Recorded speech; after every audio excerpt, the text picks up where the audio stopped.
Alright guys, the goal of today's video, actually there are going to be two of them, but this is the first one. The goal of this one is to identify errors in a solution method. Now, a couple things you need to know before we get started. There is a test at the end of class today. Obviously, I haven't been here all week. I'm not going to require you to finish it in one class if you cannot.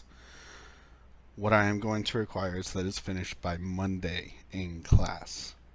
Alright? So, Miss N will have the lesson plans for next week all typed up this weekend.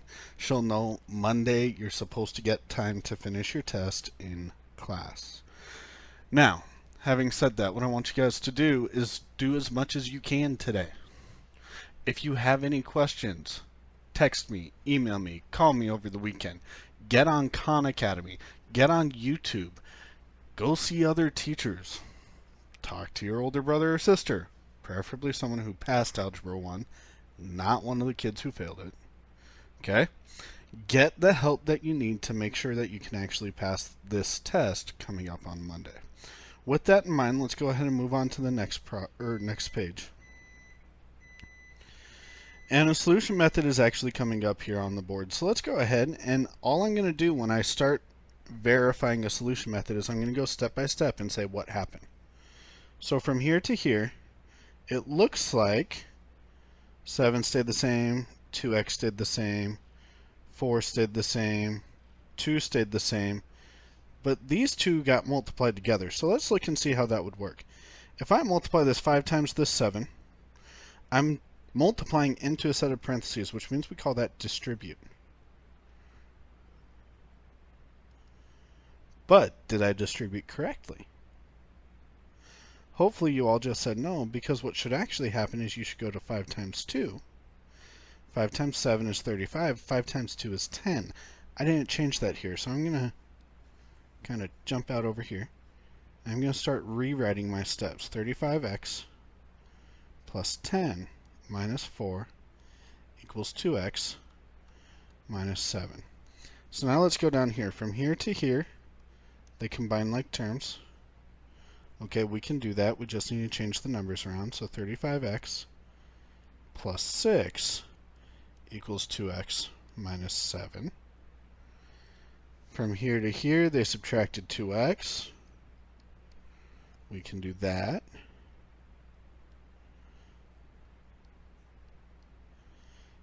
$33x plus 6 equals negative 7. Now we're just going to finish off, subtract 6, 33, x equals negative 13, divide by 33, divide by 33, x equals negative 13 over 33. Pretty easy so far. Okay, I want you guys to... Sorry, the microwave is beeping. I don't know why. I want you guys to go ahead and make sure this is all copied down. You have 30 seconds if you choose to pause the video. You can pause the video and you push play in 30 seconds. Alright, so let's take a look at the solution method that's coming up on the board now. Again, just step by step through it, what happened. So from here to here, 3D, 6, 2. But these two somehow combined. Well, they combine because they're like terms, so that tells me that they just combine like terms here, and 4 minus 3 is 1. That works. Okay? From here to here, it looks like they added the 3D to both sides. From here to here, this 2 disappeared. So how'd they make it disappear? Well, over here they had to subtract it to make it 0. Over here they had to subtract it. So that gives me 4. Okay, that actually works. And now, from here to here, the 4 disappeared. I had to get rid of it on this side by dividing. So that would cancel. But over here, I'd have to do the same thing. That would cancel and give me 1. Looks like they did this correctly. So now what I want you guys to do is go through and justify this. Pause the video for, call it 2 minutes. I want you to justify the solution method.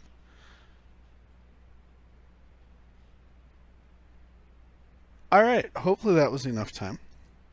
Okay, so let's see. The first step is always given. Given. Alright, the second step.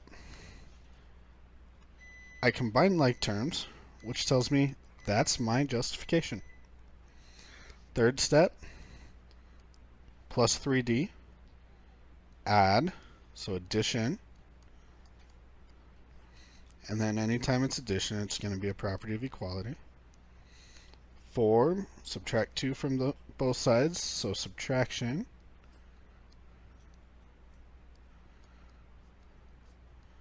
Property of equality. And 5, I divided by 4, so division. Property of equality. Pretty basic, guys. Just make sure that you understand if you're asked to verify a solution method. If everything's correct, you need to be able to justify why. Alright, this time around, I want you guys to identify any errors you might see. One more time, I want you guys to identify any errors you might see. Go ahead, take, call it 5 minutes. I'll give you a whole 5 minutes on this one. Pause the video. I want you to identify any errors. If there are errors, fix them. If there are not errors, justify it. Take 5 minutes starting now and go. Alrighty. So, let's just go ahead and take a look. From here to here, it's distribute. And you know what? That actually looks like it's done correctly. They did 9 times both D and 2, so that's good. From here to here, they combine like terms. Remember, constants are like terms, guys. They don't look like it because there's no variable, and we think of like terms as algebra, but they are in fact still like terms. From here to here, they subtracted 23, or I subtracted 23. And from here to here, looks like divide by 9. Okay, so let's see. Everything's done correctly all the way through. They distributed correctly, combined like terms. 18 plus 5 is in fact 23. Subtract 23. 23 minus 23 is 0. 14 minus 23 is negative 9. Divide by 9. 9 divided by 9 is 1. Negative 9 divided by 9 is negative 1. We're good. So now what we're going to do, guys, is justify this over here. Step 1 is always given. Step 2, distributive property. Step 3, combine like terms. Step 4, subtract or subtraction. Subtraction. Wow, my handwriting got really bad there, guys. I apologize. I don't even think that looks like English. But the subtraction property of equality, apparently I learned to just write Greek in my non-existent sleep. Finally, step 5, we divide by 9 and we've got the division property of equality. Alright, guys. Now, what's going to happen is you guys are going to take a 1-minute break in class. Okay, if Miss M wants to give you an actual break and take you out of class, that's up to her. But I'm going to just say you guys have a 1-minute break in class. Don't get too crazy. Stretch, think, get ready for the next video, because in the next video we're going to be talking about how do we simplify equations with variables on both sides. After the second video and after you've done 3 more problems, that's it. We're going to constitute that as your review before the test today, and then you're going to sit down and take the test. You do have the remainder of class to take that test, and as long as Miss N says you guys were working continuously, if you need more time, you will get it next week. Ladies and gentlemen, have a great day. Good luck on your test, and I'll see you in about a week and a half.